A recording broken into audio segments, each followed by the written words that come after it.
నమస్తే నేను Roja welcome to special debate. Greater Hyderabad మహానగర దాహార్తిని తీర్చేందుకు రేవంత్ సర్కార్ కీలక అడుగులు వేసింది. 2030 ఏడాది నాటికి సిటీ ప్రజల తాగునీటి అవసరాలను తీర్చడానికి వీలుగా భగీరథ యజ్ఞానికి కృషి చేస్తోంది. మల్లన్న సాగర్ నుంచి 20 టీఎంసీలను తీసుకొచ్చేందుకు ప్రతిపాదించిన గోదావరి ఫేజ్ 2, ఫేజ్ 3 ప్రాజెక్టు పనులకు సీఎం రేవంత్ రెడ్డి శంకుస్థాపన చేశారు. 7,360 కోట్ల వ్యయంతో 2 ఏళ్లలో ప్రాజెక్టును పూర్తి చేయడమే లక్ష్యంగా పెట్టుకుంది తెలంగాణ ప్రభుత్వం. 20 టీఎంసీల్లో 17.50 టీఎంసీలను తాగునీటి కోసం ఉపయోగిస్తారు. మిగతా 2.50 టీఎంసీలను మూసీ పునరుజ్జీవానికి వినియోగిస్తారు.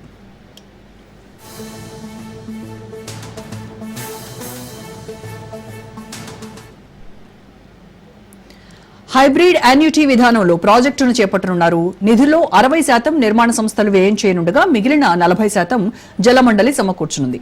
హడ్కో నుంచి రుణం పొందనుంది జలమండలి. ప్రస్తుతం హైదరాబాద్ కు రోజుకు 550 మిలియన్ గ్యాలన్ల తాగునీరు సరఫరా అవుతుండగా గోదావరి ఫేజ్ 2, 3లతో మరో 307 ఎంజీడీలు అందుబాటులోకి రానున్నాయి. ఫస్ట్ ఫేజ్ లో మల్లన్న సాగర్ నుంచి ఘనపురం వరకు, సెకండ్ ఫేజ్ లో ఘనపురం నుంచి ఉస్మాన్ సాగర్ వరకు పనులు చేపడతారు.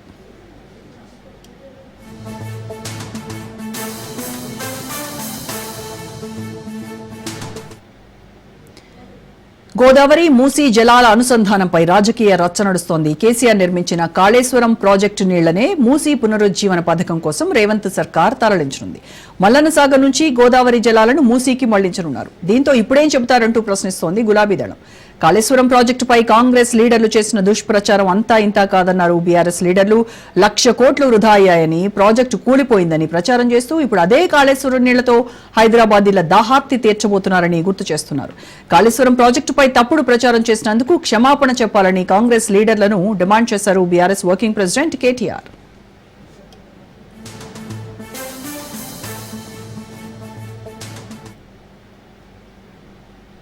కొట్టుకపోయింది, కాళేశ్వరం ఇదైంది అదైంది అని దిక్కుమాలిన మాటలు మాట్లాడిందే మీరు. కాబట్టి ఏం చేయాలా? తలా తోక లేని సన్నాసులు చేసే పని ఏదైతే చేయాలో తోక దగ్గర చేస్తున్నాడు ప్రారంభోత్సవం. తల దగ్గర చేయకుండా, మల్లన్న సాగర్ దగ్గర కాకుండా తోక దగ్గర అంటే గండిపేట దగ్గర చేసే ప్రయత్నం చేస్తా ఉన్నారు. ఎందుకు? మీ అబద్ధాలను కప్పిపుచ్చుకోవడానికి. మీరు ఇన్ని రోజులు వాగిన వాగుడంతా చెత్తవాగుడు అని ప్రజలకు తెలుస్తుంది. కాబట్టి ఇవాళ మీరు ఎన్ని దిక్కుమాలిన మాటలు మాట్లాడినా చివరికి మళ్ళీ కాళేశ్వరమే మీకు దిక్కయింది. కాబట్టి ఇవాళ మొహం చెల్లక, మల్లన్న సాగర్ దగ్గర శంకుస్థాపన చేయడానికి మొహం చెల్లక ఈ ముఖ్యమంత్రి గారు, ఈ ప్రభుత్వం 1,00,000 కోట్ల అవినీతి, కూలిపోయింది, కాళేశ్వరం కూలేశ్వరం అయిపోయింది అని మాట్లాడిన మాటలు ఏవైతున్నాయో వాటి నుంచి తప్పించుకోవడానికే ఈ రోజు గండిపేట దగ్గర ఒక డ్రామా చేస్తా ఉన్నారు. ఎవరెన్ని అడ్డంకులు సృష్టించినా మూసీ ప్రక్షాళన ఆగదన్నారు సీఎం రేవంత్. మూసీ కాలుష్యం నుంచి నల్గొండ జిల్లాకు త్వరలోనే విముక్తి కల్పిస్తామన్నారు. గోదావరి జలాలు హైదరాబాద్కు వస్తున్నాయంటే శ్రీపాద ఎల్లంపల్లినే మూలమన్నారు రేవంత్. ఆ సంగతి మర్చిపోయి మల్లన్న సాగర్ అని మాట్లాడతారా అంటూ బీఆర్ఎస్ నేతలకు కౌంటర్ ఇచ్చారు.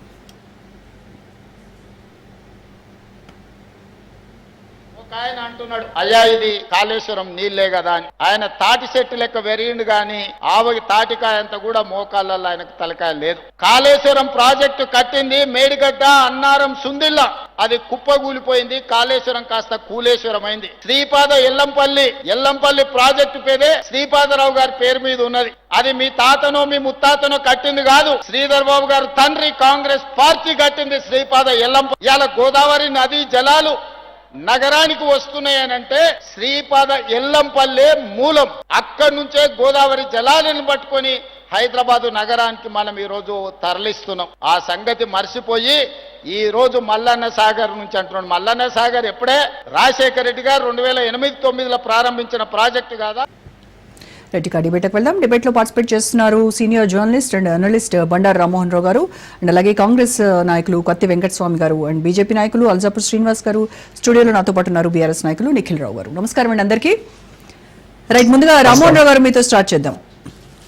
కాళేశ్వరం గురించి చాలా రకాలుగా విమర్శలు చేసి కాళేశ్వరం పైన అవినీతి జరిగింది అని చెప్పి ఎంక్వైరీలు వేసి తర్వాత కమిషన్ రిపోర్ట్లు ఈ హడావిడంతా నడుస్తూ ఉంటే ముందు నుంచి బీఆర్ఎస్ వాళ్ళు చెప్తూనే ఉన్నారు కాళేశ్వరం అనేది తెలంగాణకు వరప్రదాయిని, దానివల్ల కొన్ని లక్షల ఎకరాలకి నీళ్లు అందుతుంది, ఈ మొత్తం తెలంగాణ అంతా సస్యశ్యామలం అవుతుంది అని చెప్తే వాటన్నింటినీ లెక్క చేయకుండా కాళేశ్వరం అనేది కూలేశ్వరము, అంతా అవినీతి జరిగింది, 1,00,000 కోట్ల అవినీతి జరిగింది అని చెప్పి విమర్శించినటువంటి రేవంత్ రెడ్డి అండ్ కో వీళ్ళంతా కూడా ఇప్పుడు అదే నీళ్లను ఉపయోగించి ఇక్కడ గోదావరికి ప్రాజెక్టుకి తీసుకొస్తున్నారు అనేటువంటిది బీఆర్ఎస్ వాళ్ళు చేస్తున్నటువంటి వాదన. అంటే ఇప్పుడు కాళేశ్వరం పనికొచ్చిందా, ఆ నీళ్లు పనికొచ్చాయి, ఇప్పుడు ఏమంటావు రేవంత్ రెడ్డి అని వీళ్ళు అడుగుతున్నటువంటి పరిస్థితి.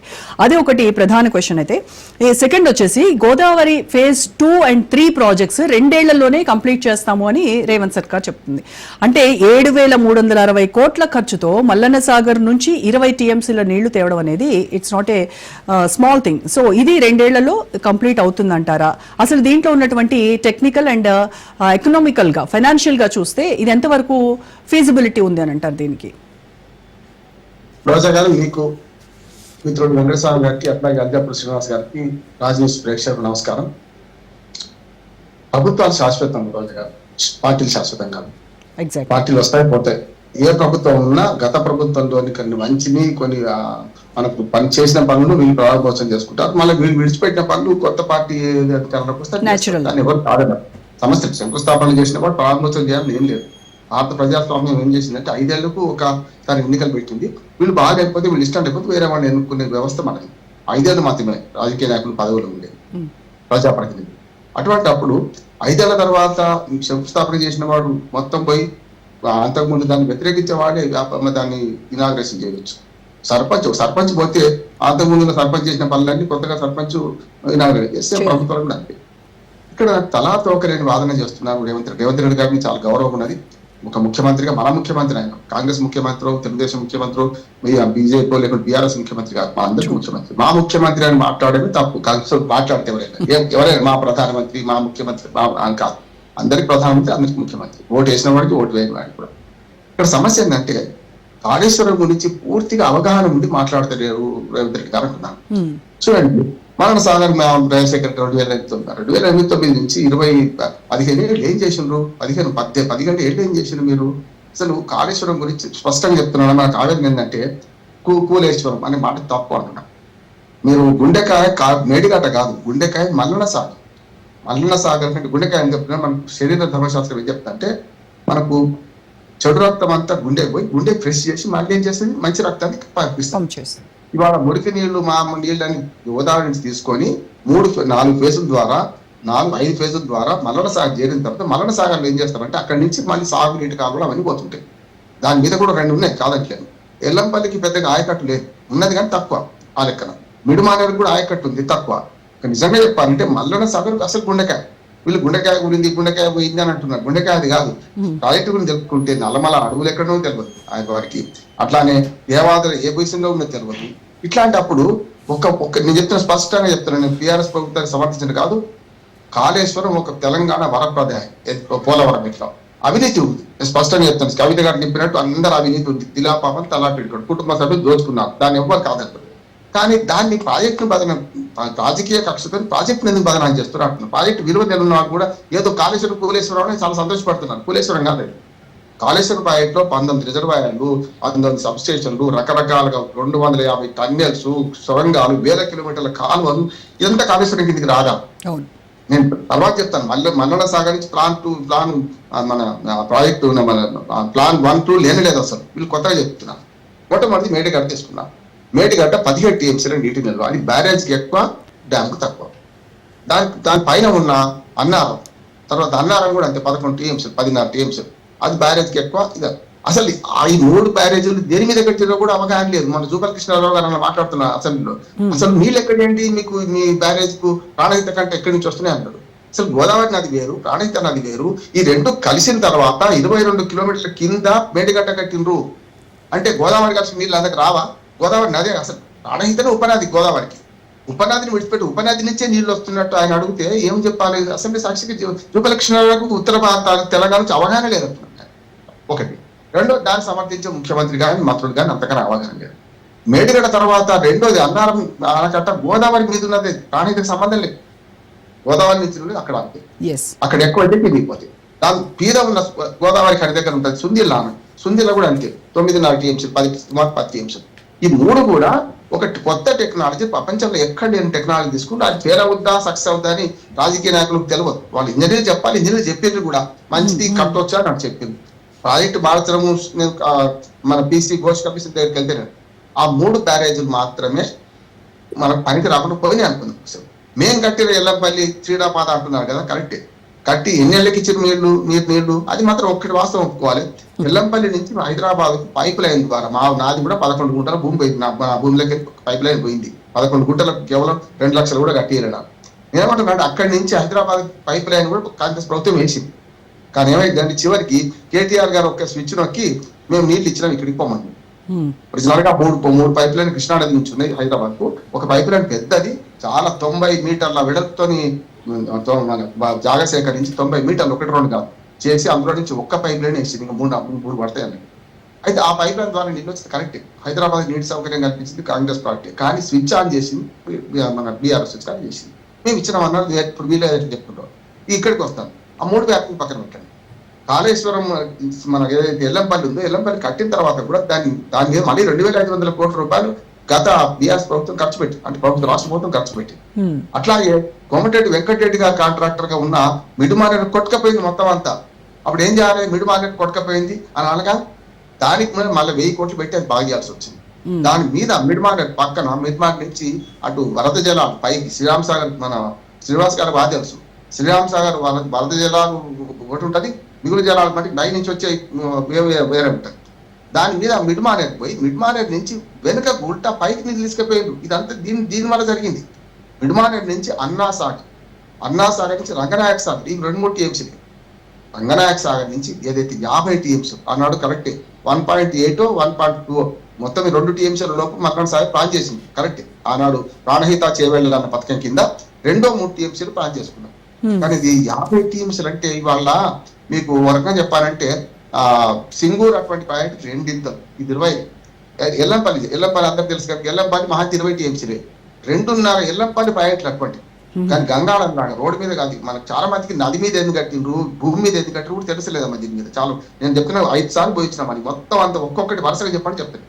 దాని ఏమైందంటే మల్లన్న సాగర్ ఒక రిజర్వాయర్ గంగాళం. ఇప్పుడు మీరు వర్షాకాలం నీళ్ళు కిందికి పోతున్నాయి. మనం రేపు నల్లా రాదంటే మనం ఏం చేస్తాం? మన ఇంట్లో ఉన్న చెంబు తపాల మగ్గులు కూడా పట్టుకుంటాం. ఎండాకాలంలో నీళ్లు లేనప్పుడు కింది నుంచి పంపింగ్ చేసి ఎల్లంపల్లిలో పోసి, ఎల్లంపల్లి నుంచి పైకి ఎత్తి పోసి, దాని ద్వారా మల్లన సాగర్ నింపడం, మల్లన సాగర్ ద్వారా కొండపోచమ్మ నింపడం. కొండపోచమ్మ కంటే ముందే మల్లన సాగర్ నుంచి కొండపోచమ్మకి వచ్చే క్రమంలోనే 2 పైప్ లైన్, మా ఊరి పక్క నుంచి 2 పైప్ లైన్ పోతాయి.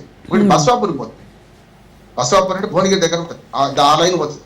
ఒకటేమో ఇక్కడికి వచ్చిన తర్వాత ఇక్కడి నుంచి గంధమల్ల రిజర్వాయర్ ఏమో మన ఇక్కడి నుంచి నింపుతారు. ఏది మన కొండపోచమ్మ సార్. ఇంజనీర్ కాదు, ఇంజనీర్ చెప్తున్నాడు. ఇదంతా పెద్ద ప్రాజెక్ట్. ఇక్కడి నుంచి కొండపోచమ్మ నుంచి మనకు జవహర్ నగర్ అంటే చాలా మంది తెలుసు.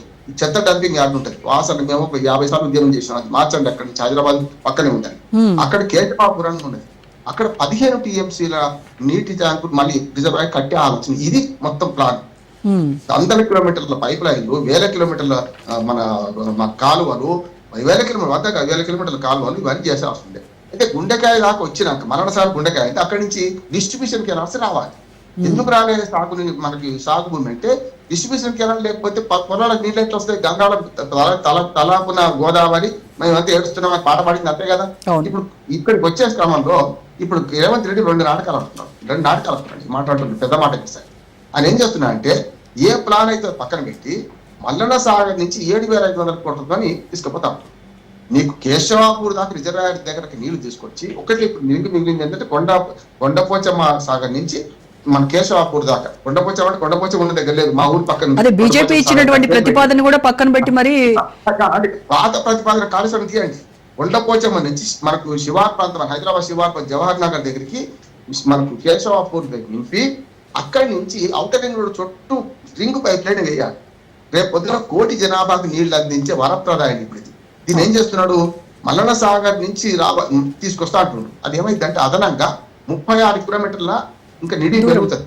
అదనంగా కొండపోచమ్మని తీసుకున్న దానిక 36 కిలోమీటర్ల నిధి పెరుగుతుంది. పర్వాలేదు. రెండోది ఏమైందంటే కాస్ట్ కూడా పెరుగుతుంది కదా దానికి. దాంతో పాటు ఎక్కడ మొదలు పెడుతున్నాడు ఇవాళ? ఏటీఆర్ అనేది పక్కన పెట్టండి, తలా ఇడిచిపెట్టి తోక దగ్గర చెప్తున్నాడు. అసలు మల్లన్న ప్రాణహిత చేవళ్ళ అనేది 2 బేసిన్లు కలపడం. బేసిన్ ఇంటర్చేంజ్ లో నష్టపోతాం మనం. బేసిన్ ఇంటర్చేంజ్ అంటే బంకచర్లు ఎందుకు వ్యతిరేకిస్తున్నాం? ఒక నీటిని, ఒక బేసిన్ నీటిని ఇంకో బేసిన్ మళ్ళిస్తే పరిహారం చెల్లించుకోవాల్సి వస్తుంది. వాళ్ళకి అవతలి మన పై రాష్ట్రాలకు మనం మూల్యం చెల్లించాల్సి వస్తుంది. ప్రాణహిత చేవళ్ళ అనేది ఒక పనికిరాని పథకం అంటున్నాం. పనికిరాని పథకం మాట్లాడుతున్నాం. ప్రాణహిత చేవళ్ళ దగ్గర తమ్మిడి అంటే నీళ్లు లేవు 100 సార్లు చెప్తారు. నీళ్లు లేవు అక్కడ. వీళ్ళు తిరిగి బంధుని చేస్తున్నారు. కానీ ఆ నీళ్లు కట్టి ఇప్పుడు ఇవాళ కాంగ్రెస్ పార్టీకి ఖచ్చితంగా చిత్తశుద్ధి ఉంటే ఈ ప్రభుత్వానికి తమ్మిడిహట్టి దగ్గర వాళ్ళందరూ 45 మీటర్లకే కట్టి 145 మీటర్లు కట్టండి, 52 విడిచిపెట్టండి. కాబట్టి ఆదిలాబాద్ 3 లక్షల ఎకరాలు వాడతాయి కదా.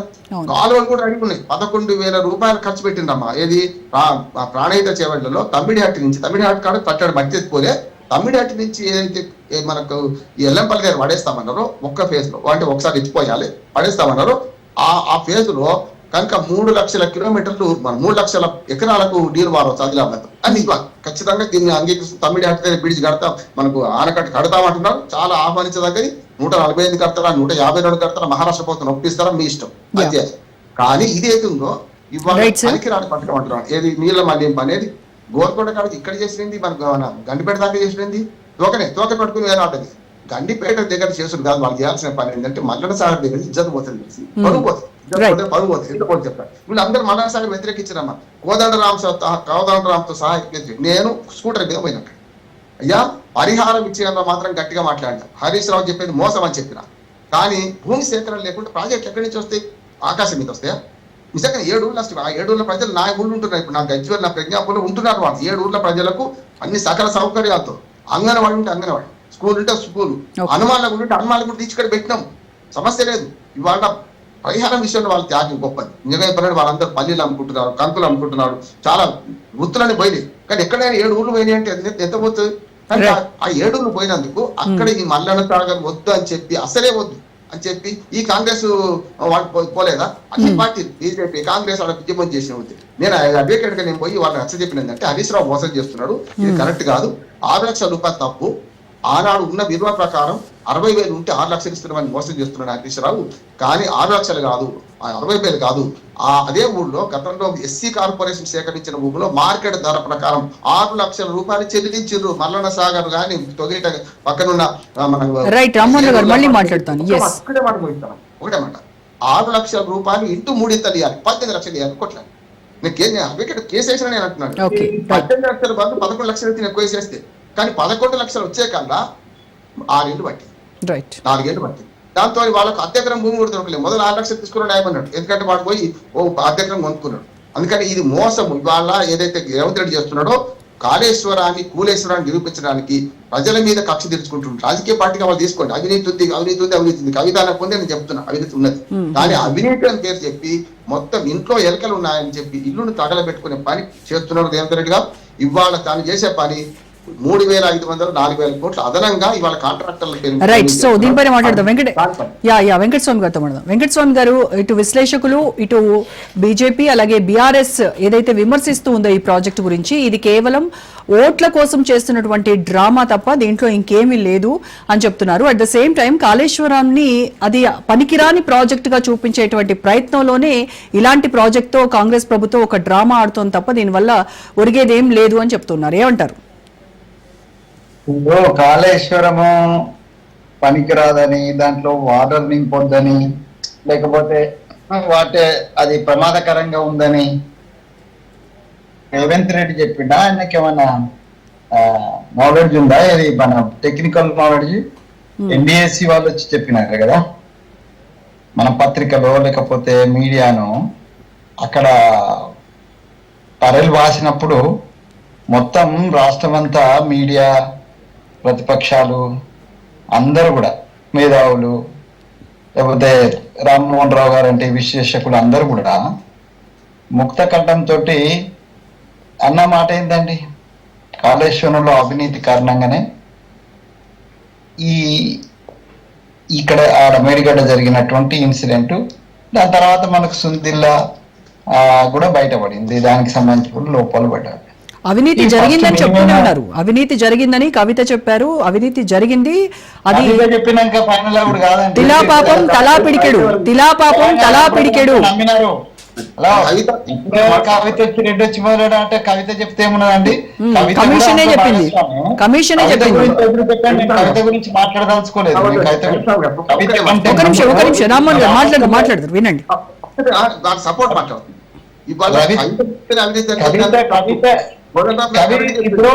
ఇప్పుడు పిల్లికి ఎలక సాక్ష్యం అన్నట్టు ఏమున్నాయండి ఇదంతా. కానీ కవిత చెప్పిన తర్వాత అదే మేజర్ క్రైటీరియాగా చెప్తున్నారు కదా కాంగ్రెస్ నాయకులు. వాళ్ళ ఇంటి మనిషి వచ్చి చెప్పింది మీ కాంగ్రెస్ నాయకులే చెప్పారండి వెంకటస్వామి గారు. మీ కాంగ్రెస్ నాయకులే చెప్పారు.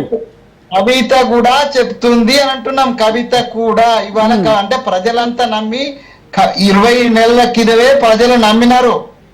20 నెలల కిందనే అవినీతి జరిగింది, కేసీఆర్ ఈ రాష్ట్ర సంపదను దోచిండు, ఆయన పార్టీ దోచిందని 20 నెలల క్రితమే ప్రజలు నమ్మిండ్రు తెలంగాణ ప్రజలు. కాబట్టి తెలంగాణ ప్రజలు రియలైజ్ కాబట్టి ఆయన అహంకారము, ఆయన అవినీతి అంత బండారం బయటపడ్డది కాబట్టి ప్రజలు బుద్ధి చెప్పినారు, ఓట్లు మాకేసినారు, మేము అధికారంకి వచ్చినాము.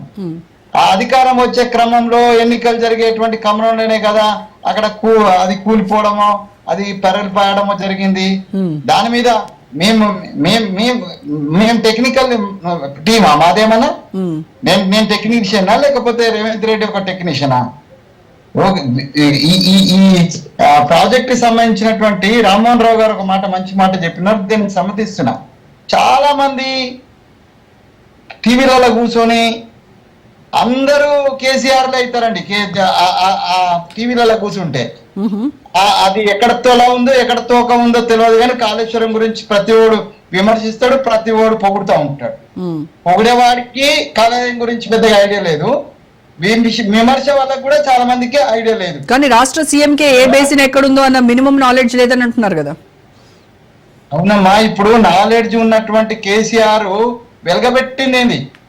నాలెడ్జ్ బాగుందని చెప్పి 80,000 బుక్కులు చదివిన ఆయన ఇలా కాళేశ్వరంలో మేడిగడ్డ సార్ గుండెకాయ కాదంటున్నాడు.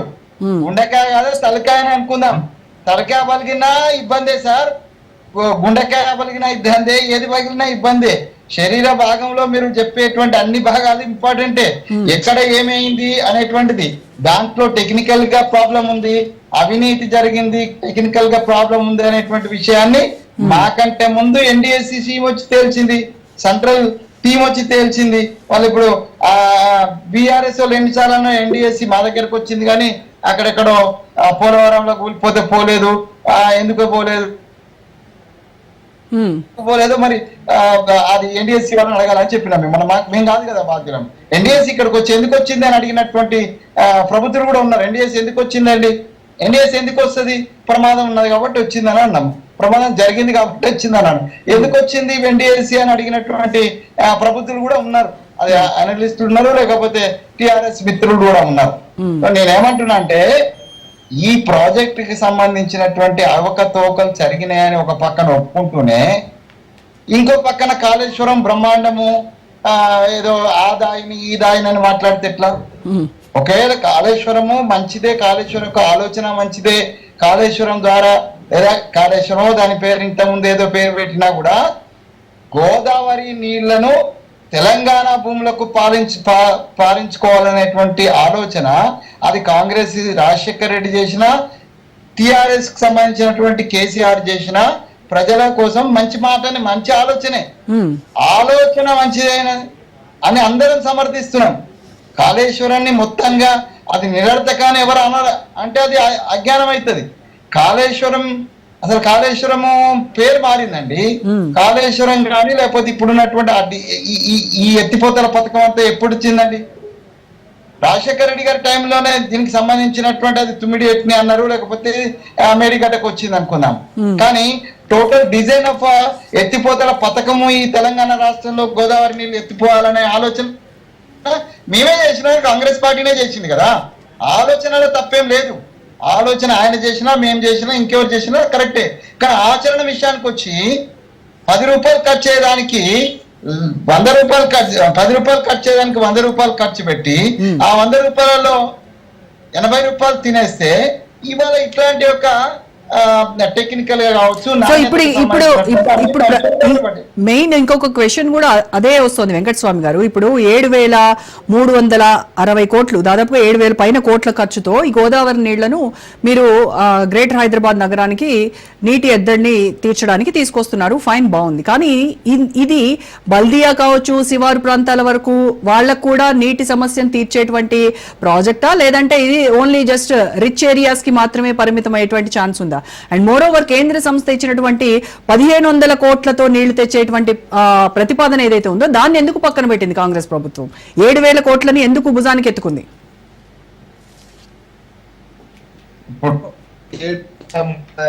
కోట్ల మీద చెప్తున్నారు కదా. సో ట్రూలీ స్పీకింగ్ సంబంధించినటువంటి సంపూర్ణ ఐడియా నాకు లేదు. నేను దాని మీద ఎక్కువ మాట్లాడడం కూడా అది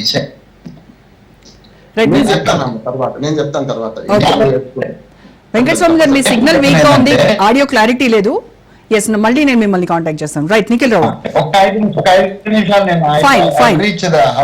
యా సో నిఖిల్ రావు గారు, కాంగ్రెస్ గోదావరి ప్రాజెక్ట్ ఏదైతే తీసుకొస్తుందో మొత్తం అంతా గ్రేటర్ హైదరాబాద్ ని గోదావరి నీళ్లతో ఎవరికైతే నీటి సమస్యలు ఉన్నాయో ఆ ప్రాంతాలన్నింటికి కూడా ఇక నీటి సమస్య అనేది హైదరాబాద్ నగరంలో ఉండదు అనేటువంటి ఒక గొప్ప ఆలోచనతో మేము తెస్తున్నాం అని చెప్తున్నారు. మరి ఎందుకు బీఆర్ఎస్ వాళ్ళు కాంగ్రెస్ ఇచ్చినటువంటి హామీలన్నీ నీటి మీద రాతలే అని చెప్పేసి విమర్శిస్తూ ఉన్నారు? మీకు అంటే హైదరాబాద్కి గోదావరి నీళ్లు రావడం ఇష్టం లేదా బీఆర్ఎస్ వాళ్ళకి?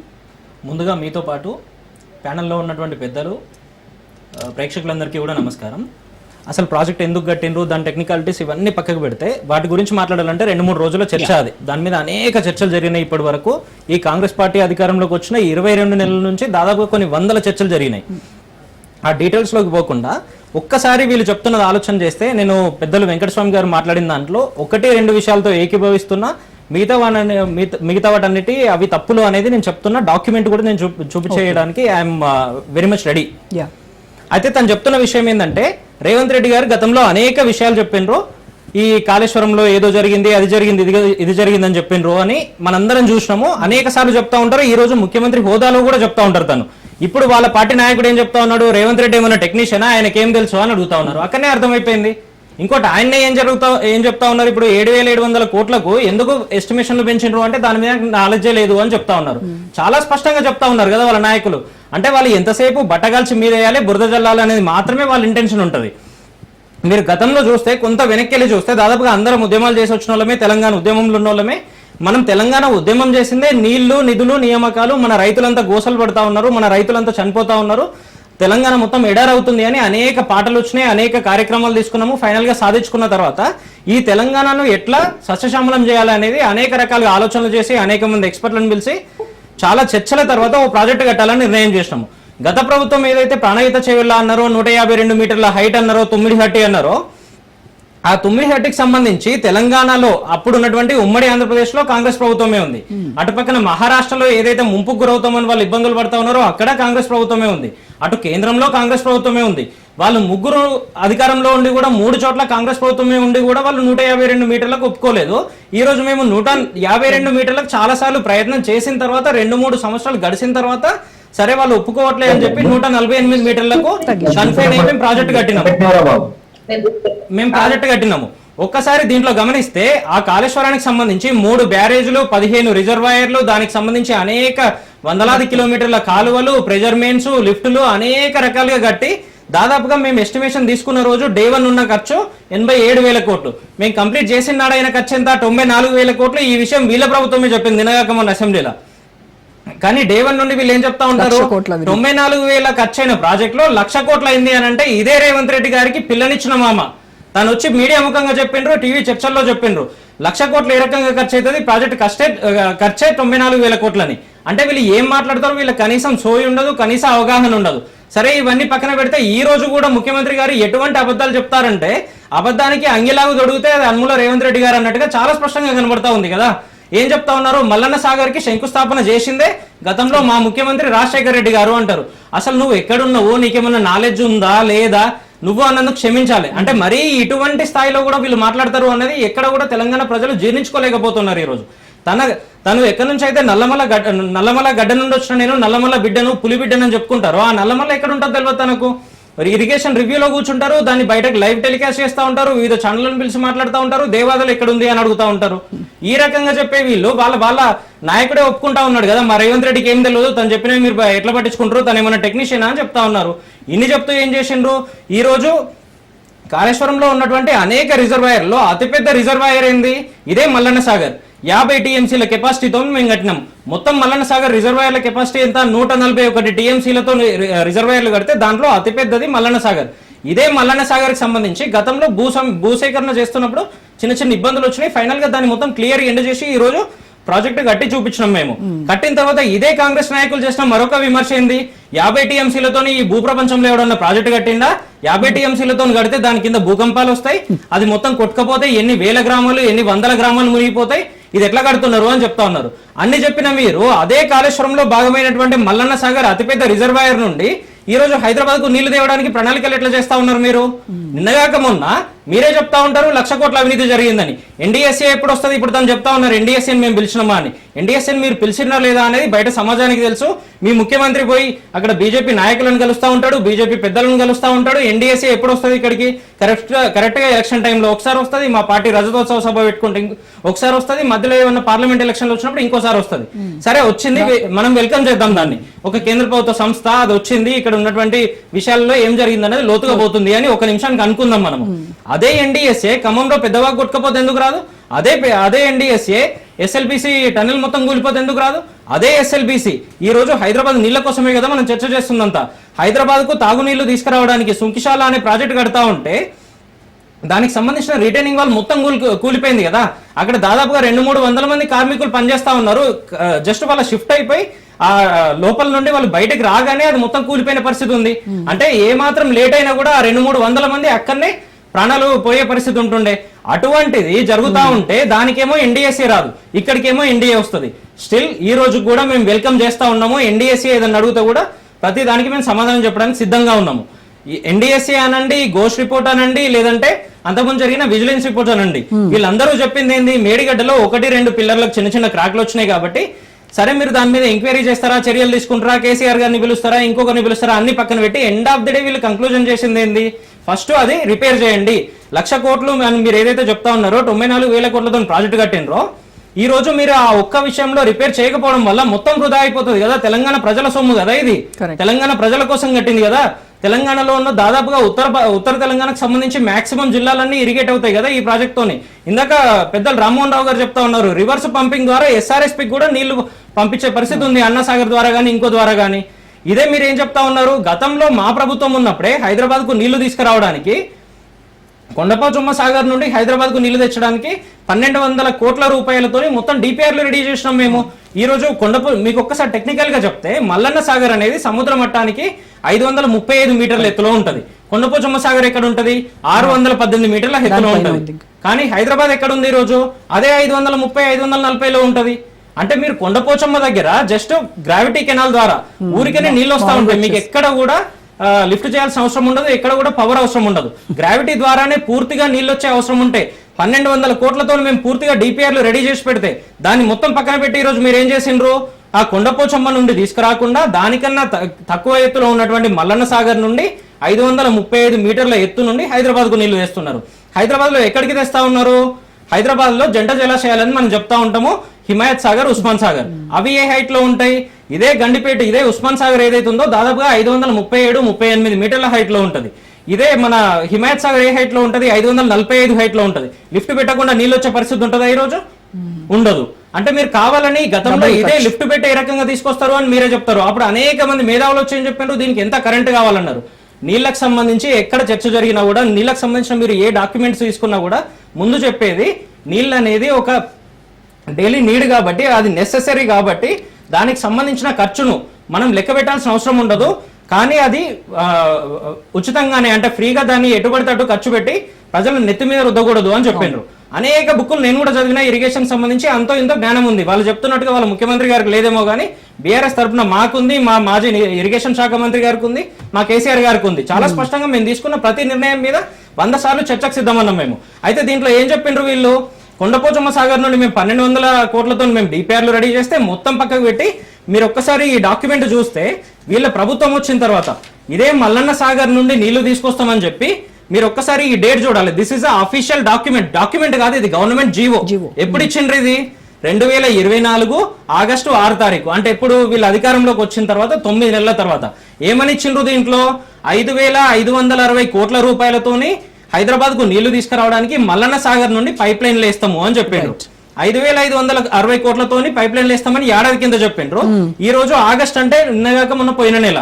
ఇదే సంవత్సరం తర్వాత ఏం చెప్తా ఉన్నారు? 7,360 కోట్లు ఖర్చు అవుతుంది అని ఈ రోజు కూడా ముఖ్యమంత్రి గారు చెప్పిండ్రు. అంటే 40% కాస్ట్ ఈ రోజు 2,000 కోట్ల రూపాయలు ఎవరి కోసం పెరిగినాయి? అయితే దీంట్లో మరొక విషయము, ఇదే విషయంలో మీరు గతంలో మెగా ఇంజనీరింగ్ అనే ఒక కంపెనీ, ఓ ప్రైవేట్ కంపెనీ మల్లన్న సాగర్ మన కాళేశ్వరానికి సంబంధించి కొన్ని పనులు చేసింది. ఆ కంపెనీని వీళ్ళు ప్రతిపక్షంలో ఉన్న రోజులు ఏమని విమర్శ చేసిండ్రు? ఈస్ట్ ఇండియా కంపెనీ అన్నారు. సరే, అదొక ప్రైవేట్ కంపెనీ, మీకు సంబంధించి మీరు ఏమని అనుకోండి, మాకు సంబంధం లేని విషయం అది. మేము ప్రభుత్వంలో ఉన్నప్పుడు సంబంధం లేదు, ఈ రోజు కూడా ఆ ప్రైవేట్ కంపెనీకి సంబంధించిన విషయాల్లో మేము ఇన్వాల్వ్ కాము. ఈస్ట్ ఇండియా కంపెనీ వాళ్ళు కోట్లు కొల్లగొడతా ఉన్నారని చెప్పిన మీరు ఆనాడు పిసిసి అధ్యక్షుడిగా ఉన్నటువంటి ఇదే రేవంత్ రెడ్డి గారు ఈ రోజు ఈ 7,360 కోట్లకు సంబంధించిన కాంట్రాక్ట్లు ఏ కంపెనీకి ఇచ్చిండ్రు? అదే ఈస్ట్ ఇండియా కంపెనీ కదా, అదే మెగా ఇంజనీరింగ్ కదా. దీంతో పాటు ఈ రోజు కొడంగల్ కి సంబంధించి ముఖ్యమంత్రి గారి సొంత నియోజకవర్గం కొడంగల్లో కొత్త ప్రాజెక్ట్ ఒకటి తీసుకున్నారు, Kodangal Narayanpet lift irrigation project. దాంట్లో 50% ఆఫ్ ది వర్క్స్ మొత్తం దాదాపుగా 3,000 కోట్లకు సంబంధించిన పనులు ఏ కంపెనీకి ఇచ్చిండ్రు? ఇదే మెగా ఇంజనీరింగ్ కి కదా. మీరు ఈ రోజు మీరు అధికారంలోకి వచ్చిన తర్వాత సుంకిశాల రిటైనింగ్ వాళ్ళు ఏదైతే కూలిపోయిందో అది కడుతున్నది ఎవరు? అదే మెగా ఇంజనీరింగ్ కదా. నిన్నగాక మొన్న కేంద్ర ప్రభుత్వానికి సంబంధించి అదే మెగా ఇంజనీరింగ్ అనే కంపెనీ కేరళలో ఒక నేషనల్ హైవే కడతా ఉంటే ఆ హైవేకి సంబంధించి ఇబ్బందులు వచ్చినాయి, క్వాలిటీ సరిగా లేదు, అది మొత్తం కొట్టుకుపోయే పరిస్థితి ఉంది అని కేంద్ర ప్రభుత్వం ఆ కంపెనీని బ్లాక్ చేసింది. ఈ రోజు this is official press note from central government. అన్ని రకాలుగా జరుగుతా ఉన్నా కూడా ఈ రోజు ఇంజనీరింగ్ అనే దానికి మళ్ళీ ఎందుకు కట్టబెడతా ఉన్నారు? అది దానికి సమాధానం చెప్తారు, వెంకటస్వామి గారు సమాధానం చెప్తారు. Price deviations right, Aljapur Srinivas గారు చాలా సేపటి నుంచి వెయిట్ చేస్తున్నారు. సో శ్రీనివాస్ గారు, కాంగ్రెస్ ప్రభుత్వము మల్లన్న సాగర్ నుంచి 7,000 కోట్ల రూపాయల ఖర్చుతో హైదరాబాద్ కు గోదావరి నీళ్లను తీసుకొచ్చేటువంటి ప్రాజెక్టుకు శ్రీకారం చుట్టింది. అంటే కేంద్ర సంస్థ కొండపోచమ్మ సాగర్ నుంచి 1,500 కోట్లతోనే మేము గోదావరి నీళ్లు తెస్తాము అని ఒక ప్రతిపాదన ఇస్తే దాన్ని పక్కన పెట్టి ఈ 7,360 కోట్లతో ఈ ప్రాజెక్టుని టేకప్ చేయడం వెనక మతలబ్ ఏంటి అని బీజేపీ అనుకుంటోంది.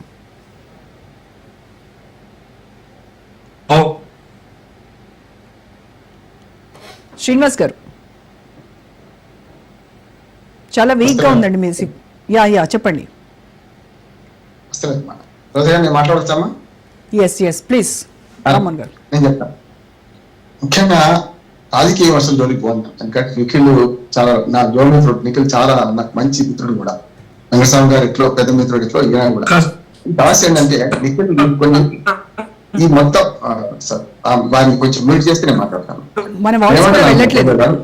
నేను ఏమంటున్నాను రామన్ గారు, ఒక్క నిమిషం నేను ఆయనకు చెప్పనివ్వండి. Let me tell him. Srinivas గారు, యా హలో శ్రీనివాస్ గారు. సో ఇది కాంగ్రెస్ పార్టీ వారి యొక్క అసలు సిగ్నల్ క్లియర్ గా లేదు శ్రీనివాస్ గారు, ఆడియో అసలు రావట్లేదు మీది. రైట్, ఓకే రామ్మోహన్ గారు. సార్ వారిని మ్యూట్ చేస్తే నేను మాట్లాడతాను. ఎందుకంటే ఈ రెండు పార్టీల మధ్య నాలాటలు ప్రజాధనం ఏ రకంగా సద్వినియోగం చేసుకోవాలి అన్న విషయం సర్కారు ఆలోచించాలి. ఆ రకంగా ఆలోచించకుండా కళ్ళ ముందర ఒక 2 ప్రపోజల్స్ ఏది బెటర్, ఏది తక్కువ ఖర్చులో అవుతా ఉన్న విషయం కళ్ళ ముందర ఉండి కూడా దాన్ని పక్కన పెట్టడం అంటే అన్యాయం. ఇప్పుడు కేంద్ర ప్రభుత్వానికి కానీ తెలంగాణ ప్రజలకు కానీ ఏం సమాధానం ఇస్తుంది సర్కార్? రేవంత్ రెడ్డి గారి సర్కార్ ఇవాళ చాలా డిఫెన్స్ పడ్డది.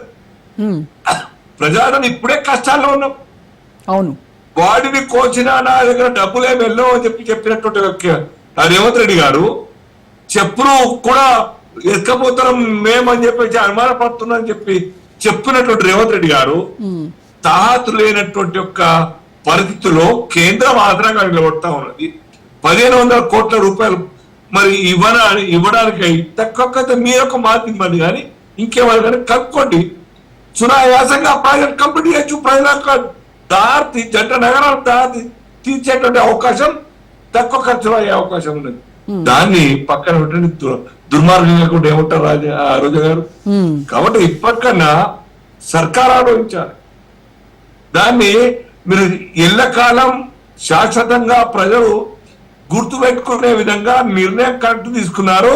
రివైవ్ చేసి మళ్ళీ ఈ ప్రాజెక్ట్ పక్కన పెట్టి 1500 కోట్ల సెంట్రల్ గవర్నమెంట్ ఒక ప్రపోజల్ ని యాక్సెప్ట్ చేశారు అని మీరు చేసిన నిర్ణయానికి రివైవ్ చేసిన దానికి ప్రజలు హర్షితారు. ఇప్పటికీ ఆలోచించండి, పంతాలకు పోకండి దయచేసి. రాష్ట్ర ప్రజల యొక్క ధనాన్ని దుర్వినియోగం చేయకండి. డెఫినెట్ కావాలి. 1,00,000 కోట్ల 95,000 కోట్ల ఖర్చు అయింది. అది పాడుపడినటువంటి ఒక భూత్ బంగ్లాగా వదిలేయాల్సిన అవసరం లేదు. దానికి ఎక్స్పర్ట్స్ ద్వారా ఎన్డిఎస్ఏ కావచ్చు, ఇంకా ఎవరైనా కావచ్చు, వ్యాప్కోస్ కావచ్చు, దాన్ని ఏ రకంగా రిపేర్ చేయొచ్చు, దానికి ఎంత ఇన్వెస్ట్మెంట్ అవుతుంది, దాన్ని ఏ రకంగా ప్రజలకు వ్యవసాయం కోసం వాడుకోవచ్చు అన్న దాన్ని కూడా ఆలోచించండి. ఇవాళ నిన్న ఏదో యూట్యూబ్ లో ఒక రైతు మాట్లాడిచ్చిరా, అది వాస్తవమే. వేస్ట్ గా వదిలేసే బదులు రిపేర్ కు అవకాశం ఉంటే రిపేర్ చేయించి ఆ నీళ్లను కూడా వాడుకోవాల్సిన బాధ్యత మరి రాష్ట్ర సర్కార్. ఇవన్నీ కూడా జవాబు లేనటువంటి యొక్క మీ పనులు, నిర్ణయాలు సమాధానం ప్రజలు చెప్తారు రాబోయే కాలంలో. దుర్వినియోగం చేయకండి. మీరు ఏవైతే మాటలు మాట్లాడి, ఏ ఆరోపణలు చేసి, ఏ అక్రమాల మీద దుమ్మెత్తి పోసినారో మీరైనా మేమైనా బిఆర్ఎస్ పార్టీ మీద, బిఆర్ఎస్ ప్రభుత్వం మీద ఈ రోజు సేమ్ టు సేమ్ మీరు కూడా కాంగ్రెస్ సర్కార్, కాంగ్రెస్ పార్టీ ఆ ఆలోచనతోనే డబ్బు సంపాదన ధ్యేయంగా మీరు దృష్టిలో పెట్టుకొని చేస్తున్నట్టుగా ప్రజలు మాట్లాడతారు. మేము చెప్తా ఉన్నాం, ఆరోపిస్తా ఉన్నాం, ఇది మంచిది కాదు. మీరు కేంద్ర ప్రభుత్వం ఇచ్చినటువంటి ఒక సహాయం కావచ్చు, తన యొక్క ధర్మాన్ని పాటించి తెలంగాణ రాష్ట్రానికి ఇస్తుంటే దాన్ని కాదనడం మీరు మీ అహంకారానికి నిదర్శనం. కేంద్ర ప్రభుత్వ సహకారాన్ని ధిక్కరించి మీరు యొక్క రాష్ట్ర ప్రజలకు నష్టం చేయడం ఇది చాలా దుర్మార్గంగా. ఇప్పటికైనా రాష్ట్ర ప్రభుత్వం ఆలోచించండి. ఇది యాక్సెప్ట్ చేసి కేంద్ర ప్రభుత్వ ప్రపోజల్ ని ఇంకా ఏమైనా అడగండి, మీరు ఇంకా కొత్త ప్రాజెక్ట్ అడగండి. ఇవ్వడం మొదలు పెట్టింది ఇప్పటిదాకా అన్నారు, మాకేమి ఇచ్చలేదు. మాకు ఎన్ని ఇచ్చినా 10 లక్షల కోట్ల రూపాయల యొక్క ఫండ్స్ యొక్క రాష్ట్రానికి వచ్చినా మీకు తృప్తి లేదు, ఒప్పుని మనస్తత్వం అసలుకి లేదా. ఇప్పటికన్నా ఆ 1500 ప్రాజెక్ట్ యాక్సెప్ట్ చేయండి. దాంట్లో ఏమన్నా ఇంకా ప్రపోజల్స్, అడిషన్స్, డెలిషన్స్ ఏమైనా ఉంటే, మార్పులు చేర్పులు ఉంటే, కొత్త ప్రాజెక్ట్ ఇంకా ఇవ్వాల్సిన మేము ఇంత ఖర్చు పెట్టుకొని సిద్ధంగా అయినాం, మరి కాకుండా మీరు అడిషనల్ ఇంకో 1500 కోట్లు ఇవ్వండి, ఇంకో ప్రాజెక్ట్ పనికొస్తాయి, ఇంకో హౌసెస్ కి ఇంకో పనికొస్తాయి చెప్పండి. రెసిప్రోకల్ గా ఉండాలి. ఇవ్వడం తీసుకోవడం అనేది మర్యాద. రెండు ప్రభుత్వాల మధ్య ఉండవలసినటువంటి ఒక ఆవశ్యకతను గుర్తించాలని చెప్పేసి రేవంత్ రెడ్డి సూచిస్తా ఉన్నారు. రైట్. అలాగే శ్రీనివాస్ గారు, ఇప్పుడు మూసీ నదిలో కాలుష్యాన్ని తగ్గించడానికంటే ముందుగా దాంట్లో ఉన్నటువంటి ప్రాబ్లమ్స్ ఏవైతే ఉన్నాయో, అటు సీవేజ్ కావచ్చు, అటు ఇండస్ట్రీస్ నుంచి వచ్చేటువంటి వేస్టేజెస్ కావచ్చు, వీటన్నింటినీ ఆపాల్సి, అవి కదా రూట్ కాజెస్, ఎక్కడి నుంచి ఏంటనేది వాటి మీద దృష్టి పెట్టకుండా గోదావరి నీళ్లు తెస్తామని చెప్పేసి మీరు ముందు నుంచి కూడా అదే డిమాండ్ చేస్తున్నారు. ముందు అసలు దాన్ని ఒక ప్రాసెస్ ప్రకారంగా చేయండి అని చెప్పేసి చెప్తున్నారు. కానీ ఈ గోదావరి నీళ్లు తెస్తాము అని చెప్తూ ఉన్న దాన్ని ఎలా చూస్తున్నారు? అదే కదా, అనాలోచితమైనటువంటి యొక్క నిర్ణయాలు, అనాలోచితమైనటువంటి యొక్క డబ్బు వృధా తప్ప ఇంకేం లేదు. మీ డిపిఆర్ తయారైందా రోజా గారు? చెప్పండి. ఇప్పుడు ఈ మూసీ మీద టేకప్ చేస్తా అని చెప్పే ప్రాజెక్ట్ కు ఎంత ఖర్చు అవుతా అన్న దాని మీద 1 year పడుతుంది ప్రాజెక్ట్ రిపోర్ట్ రానికి అని చెప్పి కొందరు ఎక్స్పర్ట్ చెప్పినారు. మీ సర్కార్ కూడా 6 నెలలు పడుతుందని చెప్పినారు. మరి 6 నెలలు అయిపోయా కదా, ఎక్కువగా అంతకన్నా ఎక్కువనే అయిపోయిందిగా ఆ మాట మాట్లాడబట్టి. దాని గురించి ఏదో ఒక్క అడుగన్న ముందుకేసిన మీరు బ్లూ ప్రింట్ ప్రజల ముందర పెట్టండి. ఈ బ్లూ ప్రింట్ కన్విన్సింగ్ గా ఉండాలి. 1 by 1 ఫేజ్ బై ఫేజ్ ఈ ప్రాజెక్ట్ కంప్లీట్ అవుతుంది అనే ఒక విశ్వాసం మీ మాటల ద్వారా, మీ బ్లూ ప్రింట్ ద్వారా ప్రజలకు అర్థం కావాలి, ఎక్స్పర్ట్ అర్థం కావాలి, కేంద్ర ప్రభుత్వానికి అర్థం కావాలి. ఎవరికైనా లోన్లు అడగాలనుకున్నా కానీ, ఏ సంస్థకైనా అడిషనల్ గా అడగాలనుకున్నా కానీ, మీ ప్రాజెక్ట్ యొక్క ఎగ్జిబిషన్ ద్వారా కన్విన్సింగ్ గా ఉండడం ద్వారానే సాధించగలుగుతారు. మీరు డిపిఆర్ ఉండదు, ముందు చూపు ఆలోచన ఉండదు, గాల్లో లెక్కలేస్తున్నారు. డిజైన్ ఏం ఉండదు, ఊరికే మాట్లాడడం, యా ఊరికే డిస్కస్ చేయడం తప్ప ఇంకేమిటో కాలేపం తప్ప. చూస్తూ 2 సంవత్సరాలు అయింది రోజా గారు Yes. సర్కార్ వచ్చి. నాకు చూపేటండి ఒక్క ప్రాజెక్ట్ ఈ యొక్క సర్కార్ కారణంగా కంప్లీట్ అయిందో చెప్పండి. హౌసింగా కాలేదు, లేదా ఈ రాష్ట్రంలో విద్యా సంస్థని బలోపేతం చేయడానికి మనం చేసిన బిల్డింగ్ లాంటి అధునాతనమైన యూనివర్సిటీ కట్టినా లేదు. రెంటల్ బిల్డింగ్ తీసి ఖాళీ చేసి ఇంకొక 2 ఏళ్ళు వెయిట్ చేయండి. బిల్డింగ్ కట్టించినట్టు అది లేదు. ఇంకొక 2 ఏళ్ళు వెయిట్ చేస్తే గోదావరి ఫేజ్ 2 ఫేజ్ 3 ప్రాజెక్టులు రెడీ అయిపోతాయి. 6 నెలలు అవుతుంది సుంకిశాల అవన్నీ కూడా శవాలను ఎప్పుడు బయటికి చేయాలి? వెళ్ళే రోజు వరకు మూడు టర్ములు ఇచ్చినా కానీ చేయలేరు. విజన్ లెస్ అడ్మినిస్ట్రేషన్ తోని, విజన్ లెస్ గవర్నెన్స్ తోని 3 టర్ములు వాళ్ళు చెప్పుకుంటారు ఇంకా 2 టర్ములు నేనే చెప్పించి. మీరు 3 టర్ములు ఇచ్చినా చేయలేరు. ఎందుకంటే దాని మీద పక్కగా ప్లానింగ్ లేదు, సర్కార్ పనిచేసే యంత్రాంగం లేదు, నాయకులు మాట్లాడడానికి సబ్జెక్ట్ లేదు, రూపకల్పన చేయడానికి విజన్ లేదు. అసెంబ్లీ చూస్తే మనం ఏ రకంగా మంత్రులు మాట్లాడింది వారికి సబ్జెక్ట్ ఉందా లేదా అన్నది ప్రజలు మాట్లాడుతూ ఉంటారు. ఏం మాట్లాడుతున్నారు అని చెప్పేసి ఎమ్మెల్యేలకు ఒక నాలెడ్జ్ ఉండదు, మినిస్టర్లకు నాలెడ్జ్ ఉండదు. మీరు ఎట్లా జస్టిఫై చేస్తారు మీ యొక్క ప్రభుత్వాన్ని? రైట్, వెంకటస్వామి గారు సమాధానం చెప్పాలి. శ్రీనివాస్ గారికి, నిఖిల్ రావు గారికి సమాధానం చెప్పండి. వెంకటస్వామి గారు. హలో, ఎస్, నమస్కారం. టిఆర్ఎస్ నుంచి మాట్లాడేది ఎవరమ్మా? నిఖిల్ రావు గారు మాట్లాడారు. నిఖిల్ రావు గారు, నేను మాట్లాడిందన్నీ రాంగ్ ఇంటర్ప్రిట్ చేస్తున్నా. నేను సందర్భం ఏంటంటే అది కూలిపోయిన సందర్భంగా ఒకటి అంశాలను నేను డిసైడ్ చేయడానికి నేను లేకపోతే రేవంత్ రెడ్డి టెక్నికల్ గా మేము కాదు, టెక్నికల్ టీం వచ్చి అక్కడ లోపం జరిగింది అనేటువంటి చెప్పింది. ఇవాళ ఘోష్ కమిషన్ కూడా ఆ లోపాలను బయట పెట్టింది. సో అది బిఆర్ఎస్ టిఆర్ఎస్ నాయకులు గుర్తుపెట్టుకోవాలి. ఇక రెండో అంశం ఏంటంటే ఈ రోజు కూడా చెప్తా ఉన్నారు కదా, మల్లన్న సాగర్ మేము కట్టినాము మా ప్రాజెక్ట్ అని ముఖ్యమంత్రి గారు మల్లన్న చెప్తా ఉన్నారు. టోటల్ నిఖిల్ గారు, మీకు తెలుసు కదా, మొత్తం ఈ ఎత్తిపోతల పథకానికి సంబంధించిన టోటల్ అది మీరు 2 TMC ఉన్నది, మీరు 50 TMCకి మార్చేదంతా రీడిజైనింగ్ ఎందుకు చేసిన అనేటువంటిది కూడా ప్రజలు చర్చించుకున్నారు. రీడిజైన్ తోటి ఎన్ని వేల కోట్ల రూపాయలు ఎవరి జేబులో పోయినాయి అనేటువంటిది తర్వాత చర్చ. కానీ ఈ రీడిజైన్ కంటే ముందు the actually designing is given by the previous government. అది దాంట్లో డౌట్ ఏం లేదు. ఇది నీకు వచ్చిన ఐడియా కాదు, నాకు వచ్చిన ఐడియా కాదు. ఆయా ఉన్నటువంటి గవర్నమెంట్ 2004 నుంచి 2014 వరకు ఏదైతే గవర్నమెంట్ ఉందో ఆ గవర్నమెంట్ లోనే ఈ ఎత్తిపోతల పథకం డిపిఆర్ఎస్ అందించడం, వారు చెప్తున్నటువంటి 11,500 కోట్లు ఏది తుమ్మిడికి సంబంధించినటువంటి పైప్ లైన్ల కోసం ఖర్చు పెట్టడం, ఇవంతా కూడా ఆ గవర్నమెంట్ లో జరిగినటువంటిది. ఆ గవర్నమెంట్ లో లేను, లేకపోతే ఇక్కడ కూర్చున్న వాళ్ళు ఎవరు లేరు. సో అది ఆ గవర్నమెంట్ నుంచి పారంపర్యంగా దాని తర్వాత వచ్చిందంటే మీరు కంటిన్యూ చేసినారు. ఇప్పుడు మల్లన్న సాగర్ యొక్క డిజైన్, ఫస్ట్ డిజైన్ లేకపోతే దానికి శంకుస్థాపన లేకపోతే దానికి ఒక ఆలోచన చేసింది డెఫినెట్ గా కాంగ్రెస్ గవర్నమెంట్ 2004 to 14 ఉన్న గవర్నమెంట్. రైట్, అయితే మరి కాళేశ్వరం ప్రాజెక్ట్ కట్టినటువంటి మెగా ఇంజనీరింగ్ ఏదైతే ఉందో వాళ్ళకే, ఆ సంస్థకే మీరు సుంకిశాల కావచ్చు, అలాగే కొడంగల్ నారాయణపేట ప్రాజెక్ట్ కావచ్చు, వీళ్ళకే ఎందుకు ఇచ్చారు అని అడుగుతున్నారు. ఒక విషయం గుర్తుపెట్టుకోండి, ఆ సంస్థను కిరణ్ కుమార్ రెడ్డి గారు ఉన్నప్పుడు పక్కా తెలంగాణ వ్యతిరేకి, ₹1 కూడా ఇవ్వనన్నటువంటి వ్యతిరేకి అదే మెగా ఇంజనీరింగ్ సంస్థను బ్లాక్ లిస్ట్ లో పెట్టుకున్నారు. మాన్య కేసీఆర్ తెలంగాణ వాది, తెలంగాణ నికార్స్ బిడ్డ, తెలంగాణ కోసమే ప్రాణత్యాగం చేయడానికి సిద్ధమైనటువంటి గొప్ప మహనీయుడు మెగా ఇండస్ట్రీస్ ని మళ్ళీ తెలంగాణలో ఎంట్రీ చేసినటువంటి ఘనత మాన్య కేసీఆర్ గారికి దక్కుతుంది, మాకు కాదు. ఓకే, మరి మీరు కూడా ఎందుకు అదే బాటలో మీరెందుకు వెళ్తున్నారు అనేది నా క్వశ్చన్. ఇంత విమర్శించేటువంటి కాంగ్రెస్ పార్టీ సుంకిశాల కూలిపోయింది కదా, మీరే బ్లాక్ లిస్ట్ చేయలేదు. ఒక నిమిషం, అదే ప్రాజెక్ట్ సంబంధించి మొన్న చర్చలో ఇదే బండారు రామోహన్ రావు గారు ఉన్నారు. నేను చాలా స్పష్టంగా చెప్పిన మెగా ఇండస్ట్రీకి సంబంధించినటువంటి వర్క్స్ విషయంలో కూడా ఘోష్ యొక్క కమిషన్ లో కేవలం కూడా కాదు, అవి జరిగితే మన పార్టీలో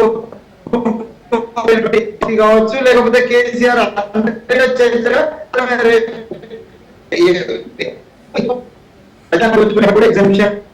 లేదు. రైట్ రైట్ మీ ఆడియో క్లారిటీ లేదు నేర్పిండి కదా. యా వీక్ ఉన్నట్టుంది వెంకటస్వామి గారు. రైట్ నిఖిల్ గారు. ఇప్పుడు ఇక్కడ ప్రస్తుతానికి కూడా ఇక్కడ జరుగుతున్న చర్చ అంతా కూడా హైదరాబాద్ కు అతి దగ్గరగా ఉన్నటువంటి కొండపోచమ్మ సాగర్ ను వదిలేసి మల్లన్న సాగర్ నుండి నీళ్ళు ఎందుకు తెస్తున్నారు? కొండపోచమ్మ సాగర్ నుండి దాదాపుగా 30-32 కిలోమీటర్ల దూరం ఉంటది కదా, అంత దూరం నుండి ఎందుకు తెస్తున్నారు అనేది ఒక ప్రశ్న. హైదరాబాద్ లో అత్యంత ఎత్తులో ఉన్నటువంటి 618 మీటర్ల కొండపోచమ్మ సాగర్ ను వదిలేసి 535 మీటర్ల ఎత్తులో ఉన్న మల్లన్న సాగర్ దగ్గర నుండి ఎందుకు తెస్తున్నారు అన్నది ప్రశ్న. ఎందుకు తెస్తున్నారు అన్నది ప్రశ్న. దానికి ఇప్పటి వరకు సమాధానం చెప్పలేదు. మళ్ళీ గత సంవత్సరానికి ఇప్పటికి 40% ప్రైస్ ఎందుకు పెరిగింది? 500 కోట్లు ఉన్నది 700 కోట్లు ఎందుకు అయింది? వినండి చెప్పినంటే